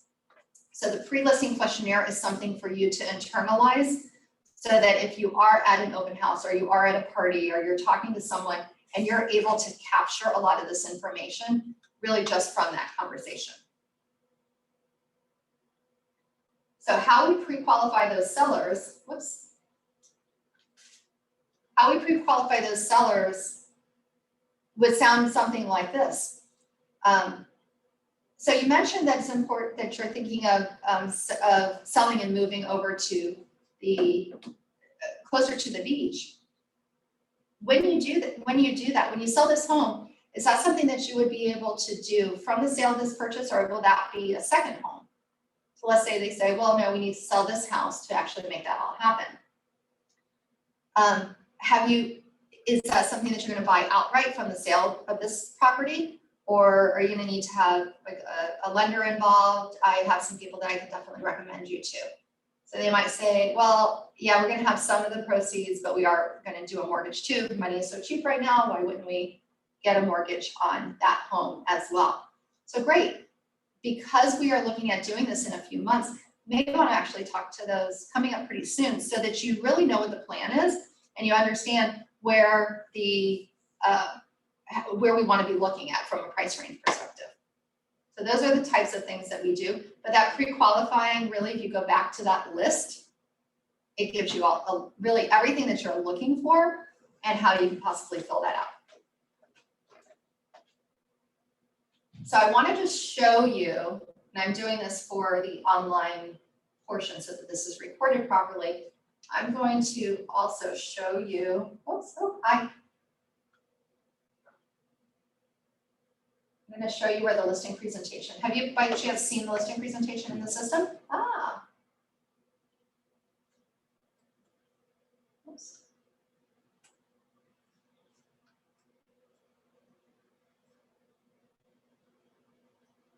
Oops. It's a different computer than mine.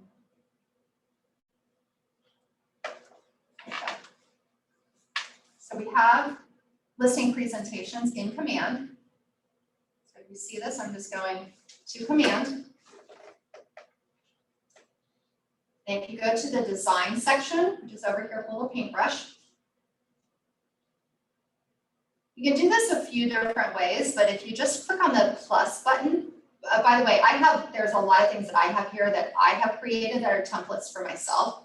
You may not have that many. If you haven't done this at all, then you're not going to have anything. So I'm now going to act as if I'm creating one. So if you're going to do a listing presentation, for the most part, it's the print section, whether you use it in print or save it as a PDF to then show on a tablet, any of those types of things. So I just need to get over to this template section. And so there are a lot of templates that are here. And if you go to the listing side and you click on listings, there are all of these listing templates that are already there. And there is a listing presentation, and there are these 5 examples. For the most part, it's just a matter of the material. Oops, let me just double check that I'm sharing the proper screen, and I don't think I am. Oh, well, it's not sharing the screen. So let me show you real quick.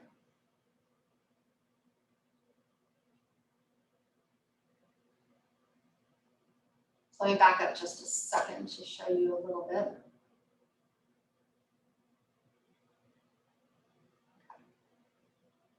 Let's move this.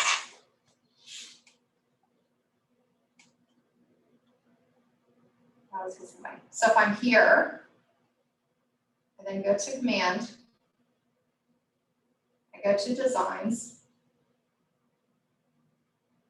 and I go to add the plus sign, which takes me over here, and then I'm in the listing presentation.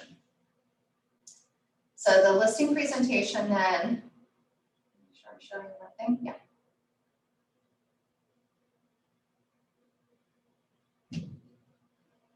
Within these, it's basically the same information. It's just a matter of they have a look and feel that's different with each one.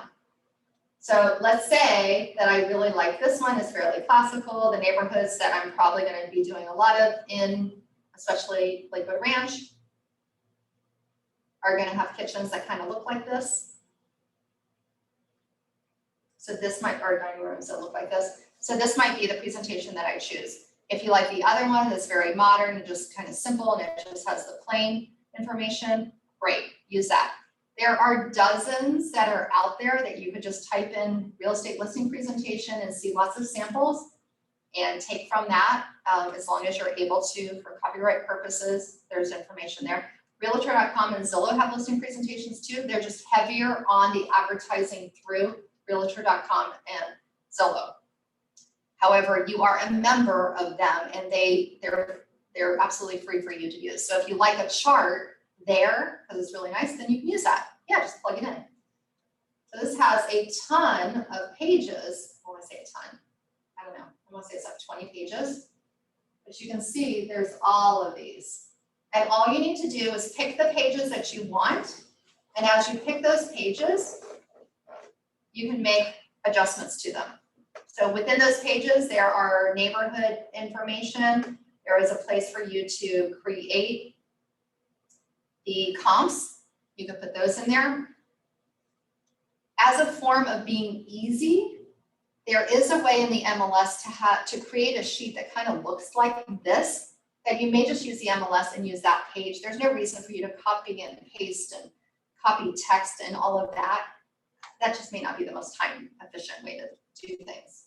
I wouldn't do that. I would take from the MLS the different pages that you're able to print and something that has the same information, and be able to then say, okay, here are 6 homes. These are the ones that are currently listed. These are the ones that have sold. These are the ones that are pending.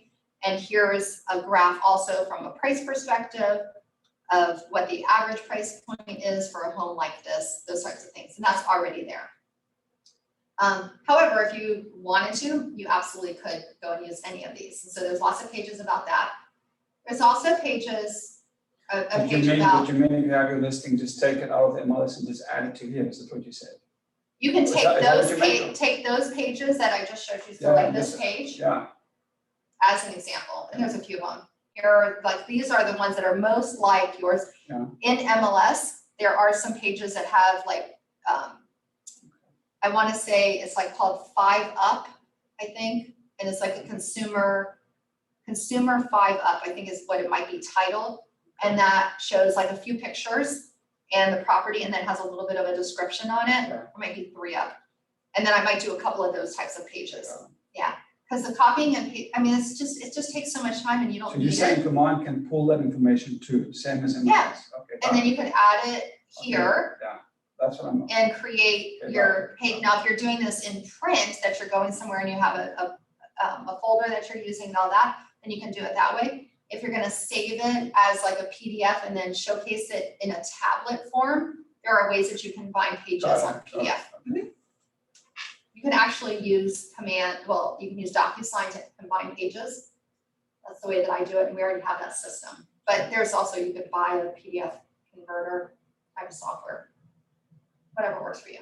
But there's a lot of pages in here. My suggestion is not for you to use every single page. No, The idea behind this is what's going to supplement the conversation that you're having with a seller. This is the information that goes along with your presentation. Once in a while, you will have somebody that is super visual and is looking for you to sit upright and have this visually, they want on the computer or on your tablet, and they really want that show. And if it's that type of person, you might find that out from conversations, then you perform the show. I'm sure that in past careers, you've had that where it's somebody that wants that very straight lace type of thing. But most people like conversations. correct. Yeah. And when you're able to get that way, you're able to look them in the eye. They're able to see that, from your actions that you truly care about and you're listening to them. If you only work with the paper, it tends to not feel as feel the connection.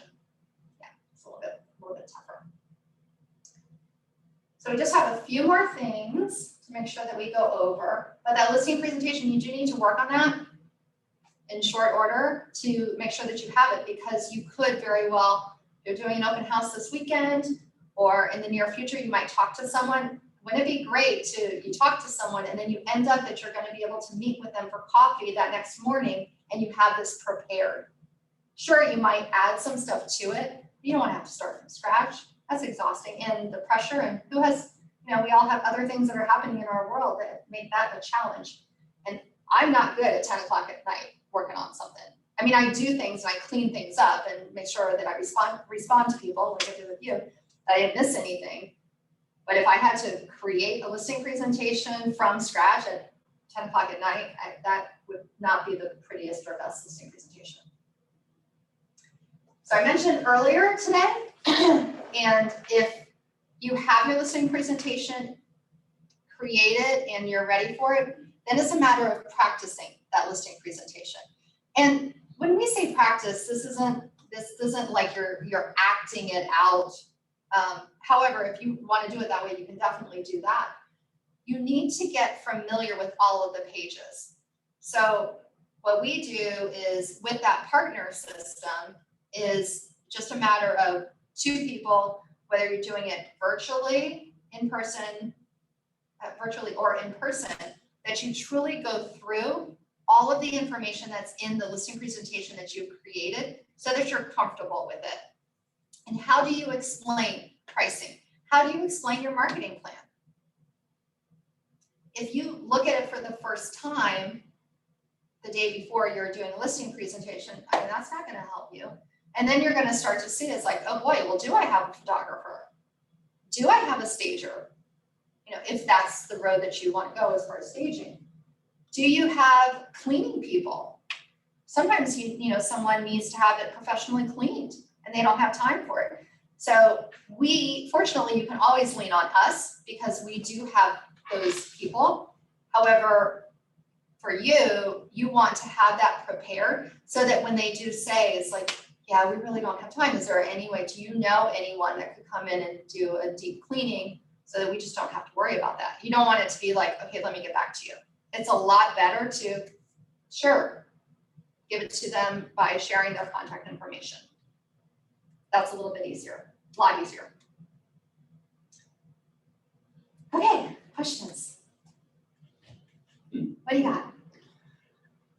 On this particular one, I think, you know, on selling, I think just between me and you, I suppose, I'm a little bit away from that. If it comes up, I kind of have a much better understanding, you know, and the biggest thing is going to be just to be prepared and make sure that I have all my ducks in a row. If somebody says they want to sell and they're ready to sell, you know, just to come across confident and just, we can do it, we'll help you, we'll make a plan. Right. And we'll look after The you. confidence is going to be Yeah. the part that whether you do, depending on what people have done in the past. Yeah. So if you've done sales types of positions before, you're probably going to be able to do that a little bit better than someone who hasn't. And so if you have done that, then that's great. That will help you with the confidence. If you have not had a lot of sales experience where you're sitting one-on-one with someone and getting them to the buy-in that you're the one for them, then the practicing it is really the best way to do it, because the presentation can have everything so that you don't miss anything. And if you need to, you can go through that, especially the first time. It's not like you have to memorize everything, but you do need to know the mechanics of it all.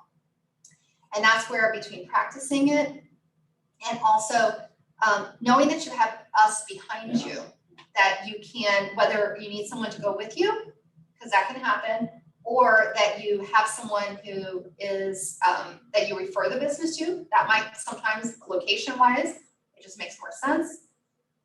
Or we have all of the tools behind you. Yeah. I'm feeling a lot more confident. I was holding back quite a bit the last 3 months. Yeah. Because I knew if anything happened and somebody's gonna ask me, I wasn't gonna have that backup. So I was kind of like. You didn't know who to even go to. I was a little bit cautious, that, you know, so now I have a lot of stuff in my head at the moment, which like I just need to do 5 minutes after this. Yeah. And I'll be okay.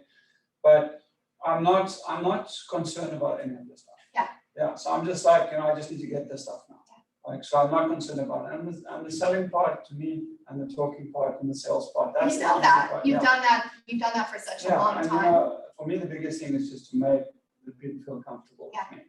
You know, I'm, like I said, I'm not gonna do the bread, Pounds. the commission bread, Yeah, pounds, commission bread, sales technique. I don't wanna do that. I wanna build a relationship. And most of the people that are here, they appreciate that and like that. And if they don't feel comfortable with you, we they're have not a gonna go. style. Yeah. We all have different styles. And you're not gonna always win everybody over, but like Right. if you can win 80% over or 90%, that's more than good.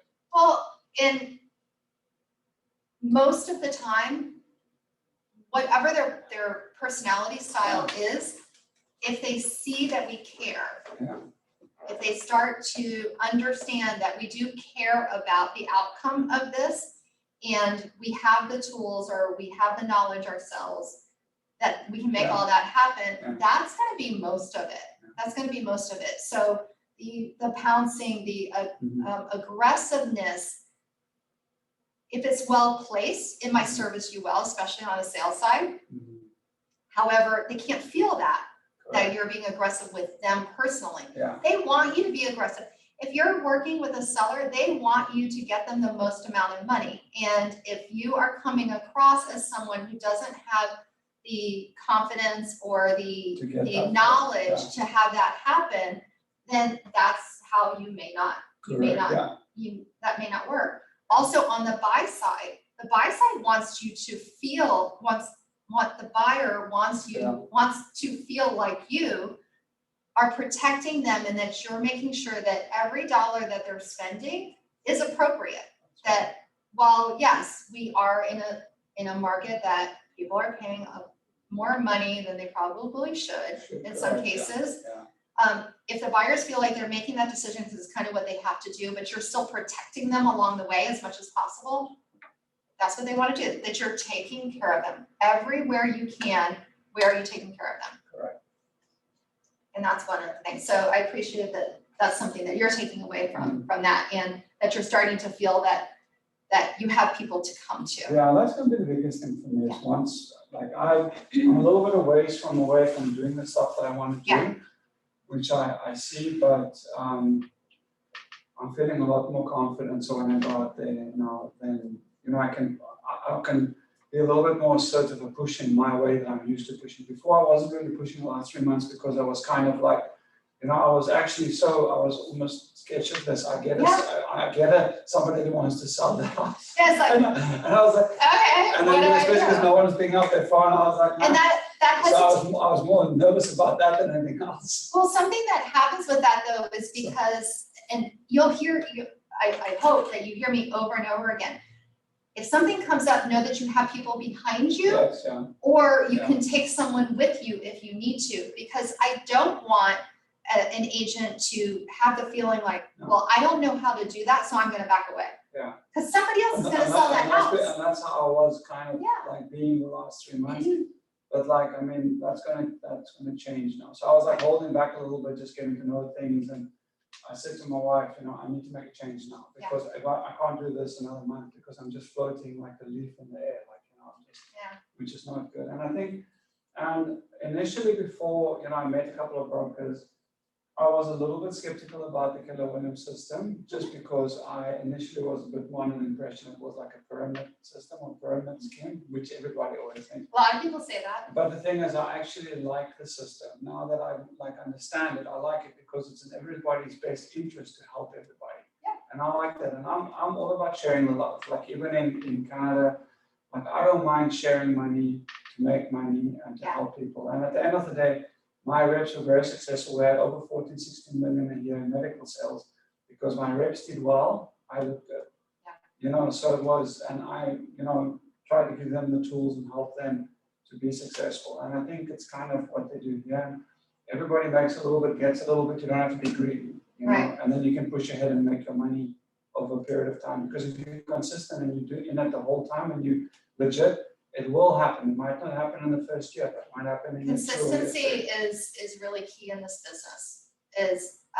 And we drill into the agents that are looking to do this as full-time or a variation of full-time. Yeah. That lead generating part of it is the part that is truly key. It's just having those conversations, having consistent conversations and building relationships with you regularly to where they think of you as a person with real estate. Yeah, it comes up. And so when you have that Mets that think of you with real estate, it may be that they themselves want to get into real estate or that they want to start investing. Yeah. Well, an investor is a buyer and a seller. Correct. An investor with real estate, they may have invested in the past differently and now they're going to start doing real estate. Who knows? So they could be that. They could be looking to get into real estate themselves to be an agent. And if that happens, great. If they're a good fit for Keller Williams, then we might be a good fit for them. Of course. And then, of course, consistent conversations with people, because people buy and sell. A lot of times they're buying and selling, depending on what stage they're on in their life, every 3 to 7 years. That's right, yeah. It's a lot. Well, let's say some people do like 3 or 4 properties in their lifetime. Yeah. So, And some do a lot more than that. Most of the people that I know, and part of it could just be my sphere of influence, that they buy and sell. less of them are emotionally attached to a property. It's more about selling at the best time. And then, so that the move makes a lot of sense. And right now, buying is a great time to buy because money is so cheap. You've got, yeah, I know. I don't know. It's the And problem. then, I took my Allegro this morning. yeah, and then selling, you get top dollar. So there's not a lot of times in my lifetime, I'm in my 50s, that we have had the opportunity that it works for both people. A lot of times it's much heavier on one side. That's right, yeah. And I mean, but this market's also been very unique. I think because what's happened in Yes, it's North very- America, it's a very unique market, yeah. very unique market. Susan, so let's, Well, just Yeah, let me end, I'm gonna sure. end because I do have this that was recording. So thank you guys. If you need anything, always let us know.